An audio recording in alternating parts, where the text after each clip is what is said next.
The next test that I took results on was the O2 saturation. So according to normative data, O2 consumption levels just stay roughly the same during steady state exercise. Both Summers and Josh's data suggest that this is correct, and their data differs slightly by 1 or 2 but stays within the range throughout the whole test.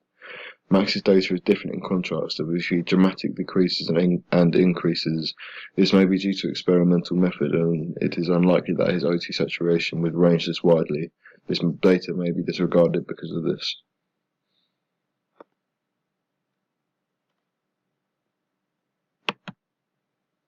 So then the next test was breathing rate. So all Josh's, Summers and Max's breathing rates started at different values at 2 minutes of exercise.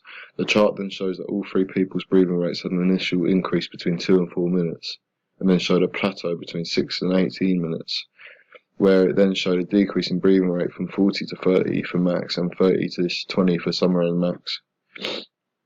As we can see, Max's breathing rate is much higher than the other two's data. This is due to a technical error on the heart rate monitor used on him when he was participating in the test. It showed a lower reading than was correct. The normative data shows that there is a slight increase in breathing rate and that there is a plateau and a slight decrease once exercise is finished. In comparison, all three participants followed these trends, although Max's heart rate was much higher than the others, it still followed the trend.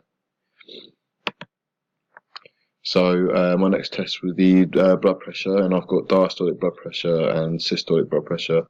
The diastolic and systolic results taken from Max and Summer differentiate quite a lot throughout the test. As we can see, Max's diastolic blood pressure was at 78 at 2 minutes and dropped to 44 at 4 minutes, meaning there is a decrease, whereas according to Mark Adams et al. 2010, diastolic value should stay the same or decrease slightly, where Max's has decreased by 34 in 2 minutes. This is a trend in Max's data, and this may be due to experimental method and faulty equipment. This is contrasted with Summer's data. As we can see, diastolic blood pressure stays relatively between 80 and 60 from 8 to 10 minutes, which is what is suggested should happen. As we can see, Max's and Summer's systolic blood pressure results were quite different too, as Max showed a varied amount of values, whereas Summer followed a normative trend of increased systolic blood pressure. Summer shows a steady increase from 4 to 16 minutes, where she most likely became fatigued and had a drop of at 20 minutes.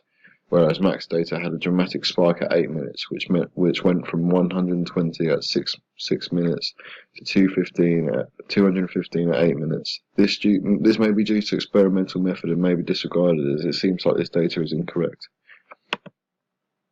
So my next was the RPE, or Borg rating. As we can see, Max's, Summers and Josh's results show varied values.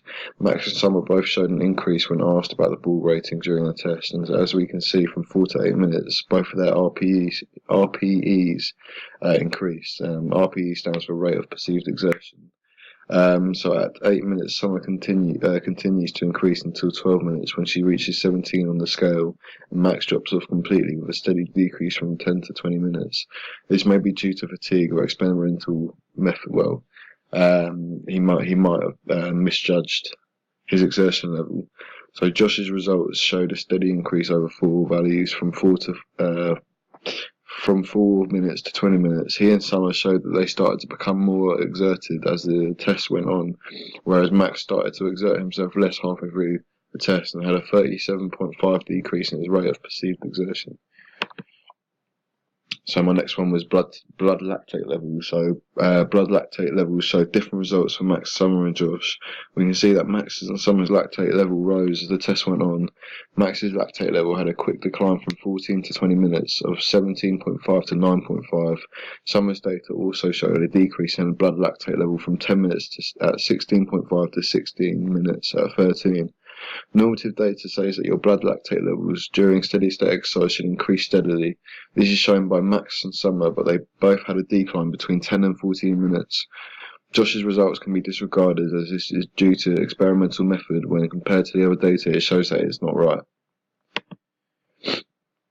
So I'm going to move on to the method of the testing. So before the testing starts, you need to take resting heart rate, this so that you can see the increase of heart rate when he starts to exercise. We'll be recording heart rate, blood pressure, O2 saturation, breathing rate, blood lactate and the Borg rating.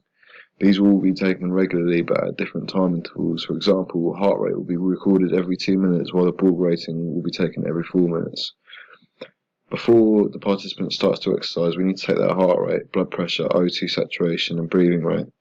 We then got the participant to warm up for 4 minutes before the testing started, so the participant is comfortable and ready to exercise for an extended period. Once the testing starts, the participant is aiming to reach 60 to 70% of their maximum heart rate. Once the testing starts, the heart rate and breathing rate were taken every 2 minutes, while O2 saturation was taken every 4 minutes, and blood lactate and the Borg rating were taken every 6 minutes.